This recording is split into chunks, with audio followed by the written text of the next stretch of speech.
Never forget. These are the words that my grandparents and thousands of other Jews have repeated over and over again to remind the world of the unspeakable genocide that occurred in Europe during World War II, the Holocaust. As a way of preserving the knowledge of this detrimental event, my grandfather has filled my father's childhood with stories of his experience. In this interview, my dad shares both his mother and father's stories as young children in concentration camps.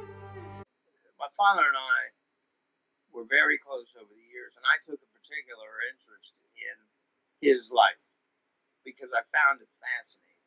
Whenever there was a war movie on or the news was on and the topic was either directly or remotely referred to, he'd come up with a story.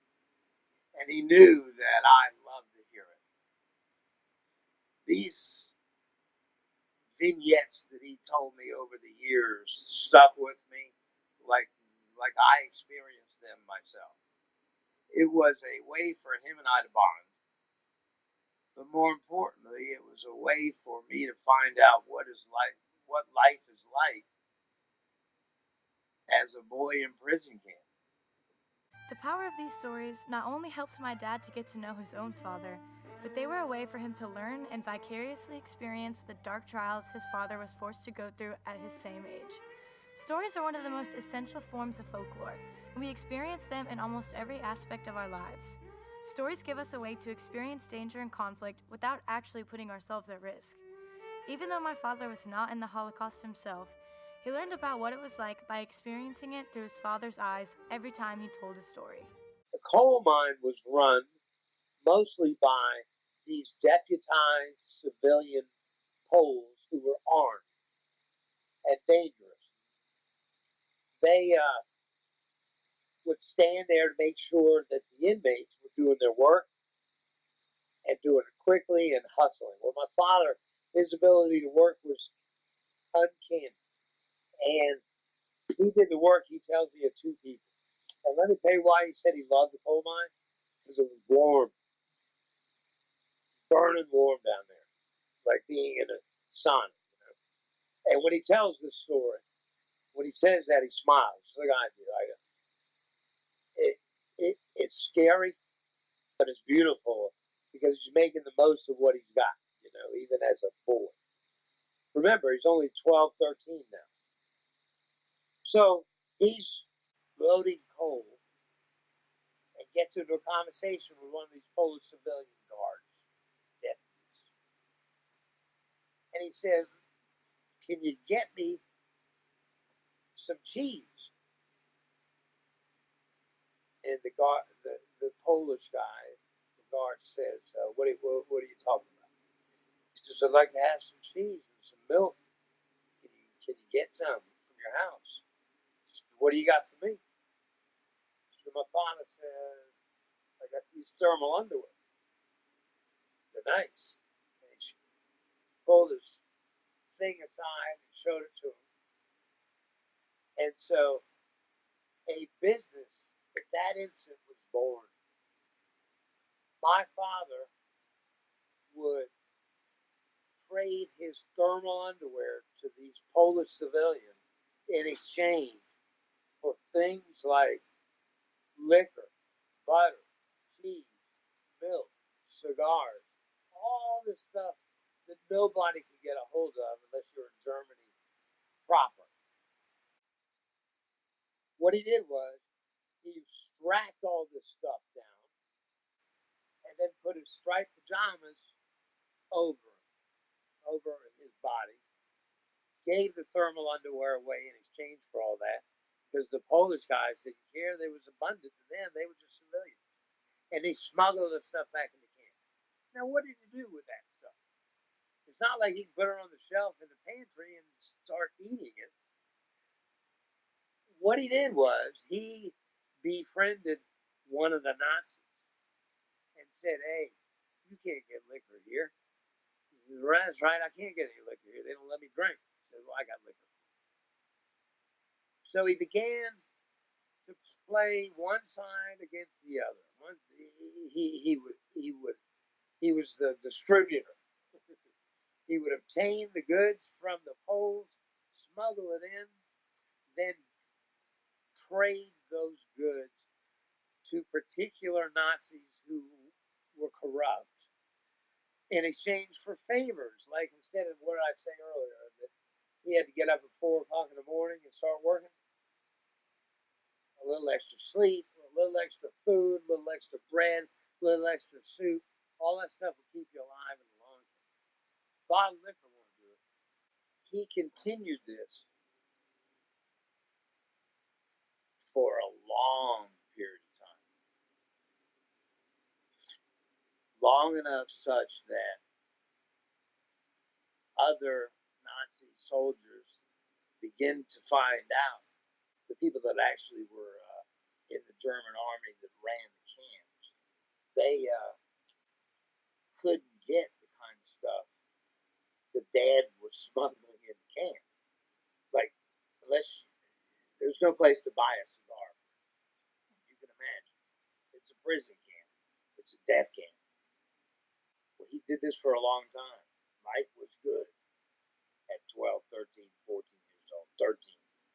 The story goes on to where the Germans, on this particular day, the Germans decided to do a change in procedure.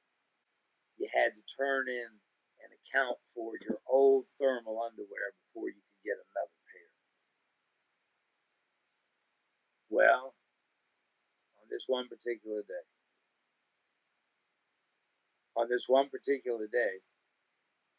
he was strapped down with liquor, cheese, butter,